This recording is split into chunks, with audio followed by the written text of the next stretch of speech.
Hey guys, and welcome back to Narcissus. So, let's just jump right back in. Could it be that she was blushing?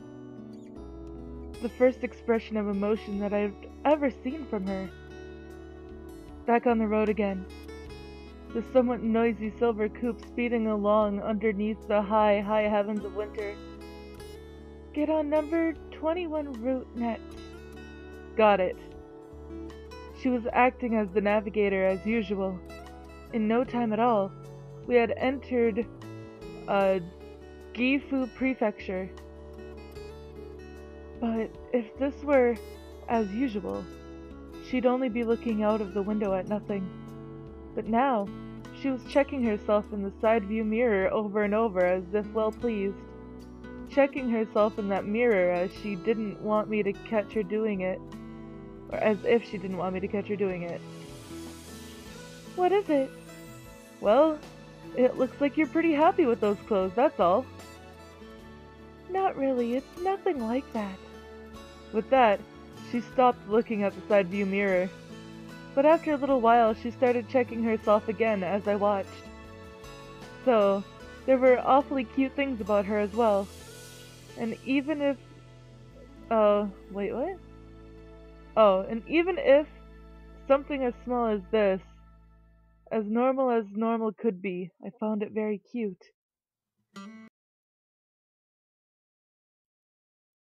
Around when the sun had darkened into night, some roadside somewhere, around when we'd finished our dinner, convenience store again. I wonder what's happened since we left. The white vinyl ID bracelet hanging loosely around my wrist. I murmured those words as I looked at the inscriptions, my blood type and name, and then the name of the hospital. Do you think they're in an uproar? Probably. Yeah. Parents, friends, and the doctors. And even if it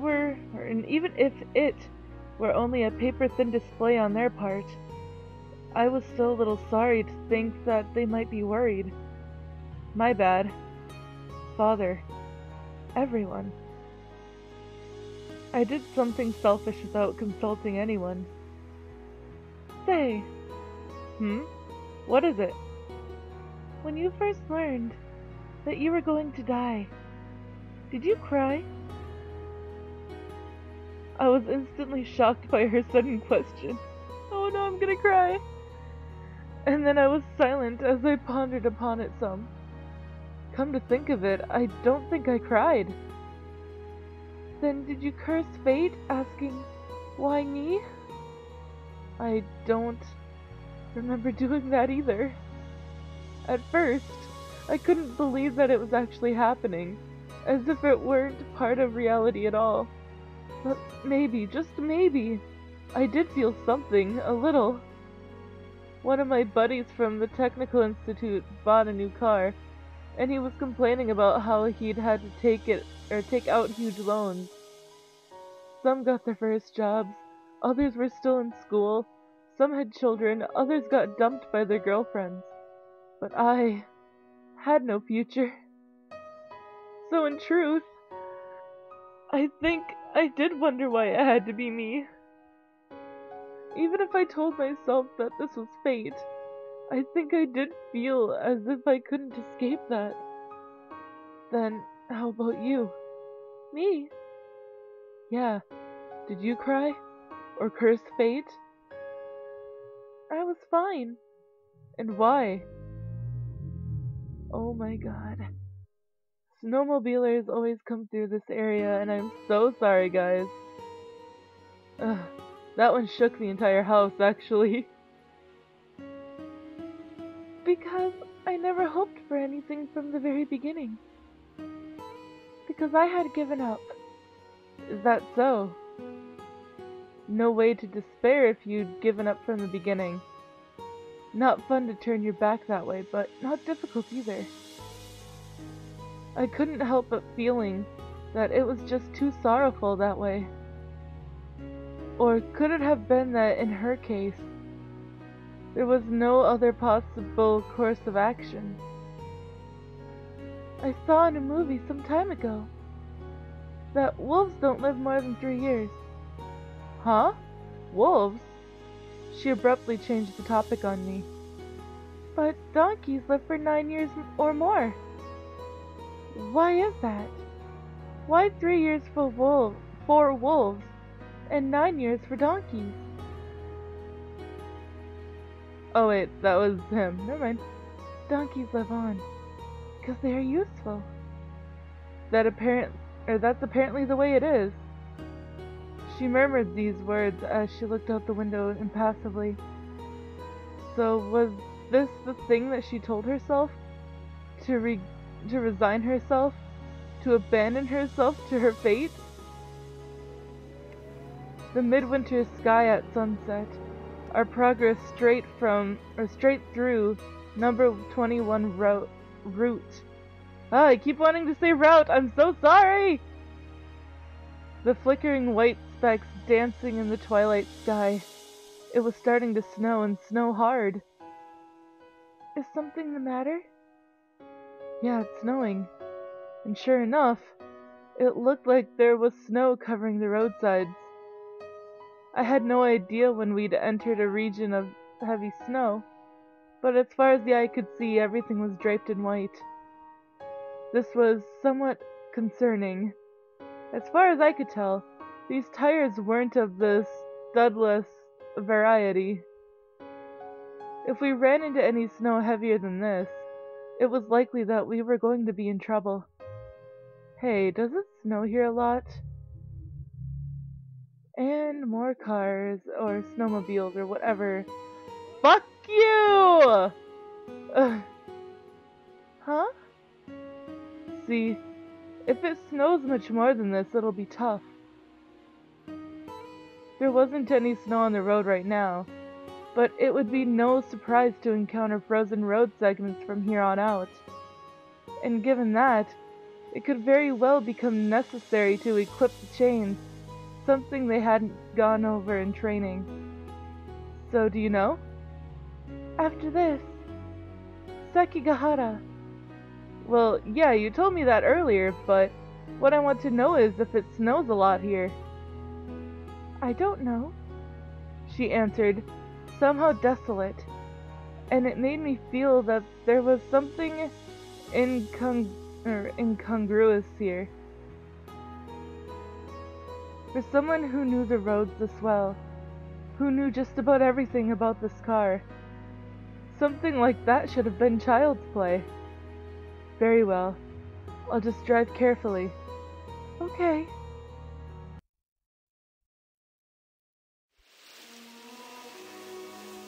A beach.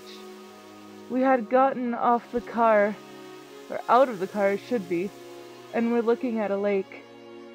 A chilly wind kicked up, scattering a powder snow across the lake's frozen surface, and in the midst, she slowly began walking toward that beach as if it were the ocean itself.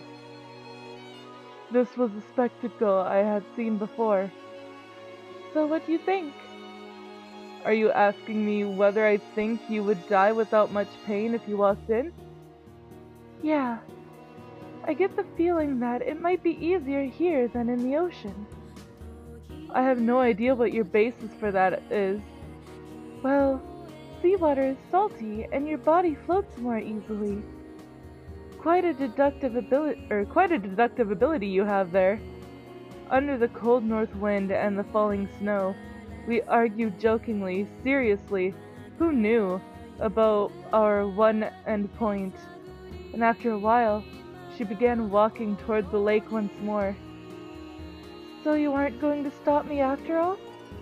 You don't have any intention to die today, do you now? No, I guess not. How much farther was it until this Awaji Island of which we'd spoken? It wasn't as if I particularly wanted to go there, but I didn't have any problem with going there either.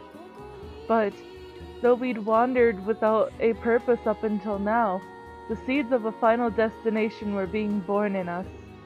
The girl who had halted her progress towards the waters, even without my having to stop her. Most likely, that was the way it was for her too. January 27th. Get back on number 1 from here. Got it. From number 8 to number 1. Back to number 1. Under the guidance of her navigation, we were now heading towards Kusatsu. Are we still okay on money? Or are we still okay on money? Yeah, we still have 30,000 yen or so. After we'd hit that clothing store, we'd only spent money on convenience store food. Why, what's up? Then, do you want to get on the tollway? The tollway? Why can't we get there through the normal highways? Well, yes, we certainly can, up until the very end. But for the final stretch, we have to get on the tollway for a while. I see. So that's how you get to Awaji Island. I didn't know it that well, but apparently in order to get there, we'd have to cross some bridge called Seto or something. Then get on the bypass from Kusatsu. Got it. Under her direction, I went from the Seta interchange to the Meishin Expressway. Compared to all the roads we've been on so far, it was obvious that this was what a real expressway was. No traffic lights, a beautiful perspective. Seemed pretty simple to even a beginner like me. But as I got on the rightmost lane, I could hear a traffic sound behind me. At first, I had no concept of a passing lane or anything, but as I got used to the expressway, it was almost fun. That's a pretty incredible car. Some car was passing us by at terrific speed, and without thinking, the two of us exchanged glances. And sure enough, from her passenger seat, she was looking somewhat different from usual. While usually she'd be staring out the window into the distance, today she was looking around at other cars with great interest. Speaking of which, she knew a lot about cars, for some reason or another, didn't she? I pointed at the car that had just blown past us. Hey, what kind of car is that? A quiz to pass the time, see? A Toyota I don't even know cars. Celica, I think? Celica GTS. And the one we just overtook? Citroen Zara? I don't know. I have no idea about cars, like absolutely nothing. Wow, you know a lot. To tell the truth, I didn't know whether she was right or not. But it was really pleasant to hear words coming from her usual silent lips. So I kept plying her with questions. The blue one is a Mazda, something, I don't know. And the red one is an Alfa Romeo. She even told me about the two cars that were just passing us now. But I'm willing to bet you won't know what that is. I pointed to a truck, not a car, as I spoke. I wanted to see a little perplexity seep into that expressionless face of hers. So you don't know trucks that well then? Nissan Atlas 10. Oh wow, you're incredible! I'd been planning on teasing her, but instead, she'd gone straight over my head. Instead of that level of knowledge, isn't that level of knowledge something to be proud about? Really? Well, yeah, I think you could toot your own horn about it. She had no words in response. It felt like she was blushing a little. So she loved cars after all. Then, when we get there, want to try driving? What? But I don't have a license. It'll be fine. Driving along the beach will be fun, don't you think? If we went all the way to Awaji Island, then there would be lots of places without any people. And this car had a stick shift, so I thought she might have fun driving it. If you want, I'll teach you. Although, to be honest, I'm a complete beginner myself. Okay.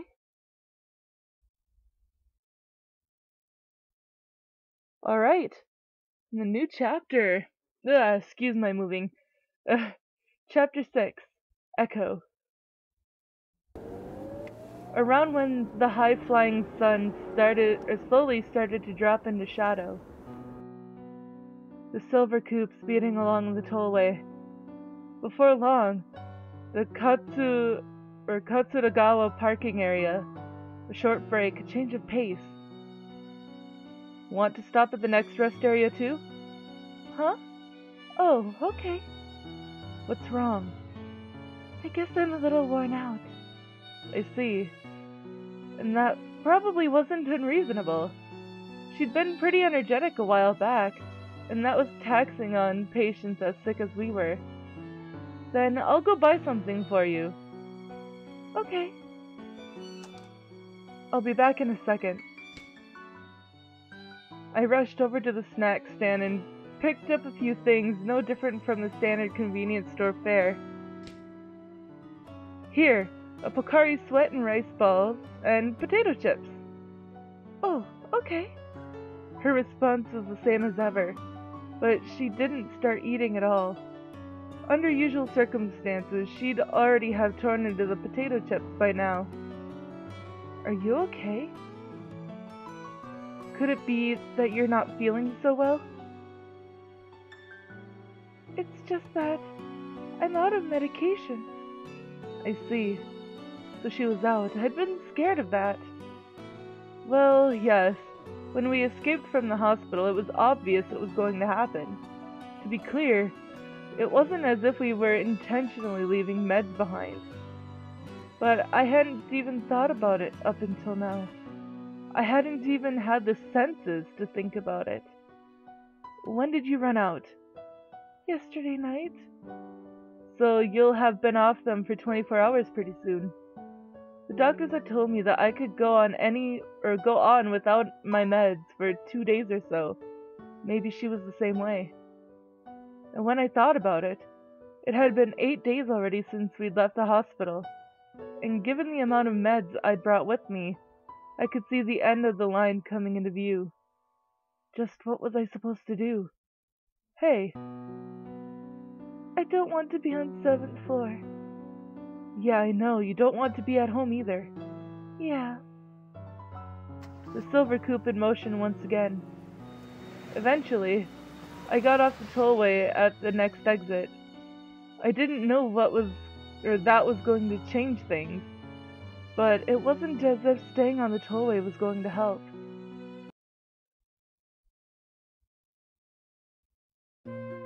I headed into an urban area from the Wayne tollway exit. And when I looked for a pharmacy attached to a large hospital, and I looked for a pharmacy attached to a large hospital, not to a small private clinic. Probably it would have been best just to go to the hospital. And for any normal patient, that would have been obvious. But we were inhabitants of 7th floor. The ID bracelets around our wrists were white, not blue. And we were escapees from 7th floor at that. I circled around the neighborhood as I held those thoughts in my mind. Probably, we'd be able to find what we needed at a pharmacy near a large hospital. Found it! A university hospital at a major intersection, and a couple pharmacies clustered next to it. I figured that it was as good as it got and stopped the car in a vacant lot. Hey, give me your medicine bag. Oh, okay. She handed the bag over to me with a curious look on her face. I looked into the bag and took out the medicine list therein. This was just what I needed. Alright, be right back. Leaving her in the car, I ran toward the nearby pharmacy. The automatic door slid open and I walked in. I headed directly for the counter. Welcome! Oh, whoops! It's another man. My bad! A middle-aged man came to the counter to greet me. Probably a pharmacist, given his white coat. Could I have these drugs, please? Yes, of course. Just a minute. With the medication list that I had given him, he retreated into the interior of the pharmacy. Probably this was a pharmacy affiliated with the hospital, not just your standard mom and pop outfit.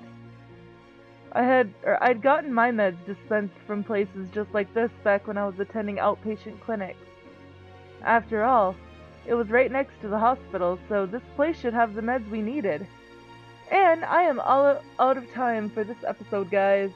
So if you liked it, please give it a big thumbs up down below, and I will see you guys in the next video. So bye-bye!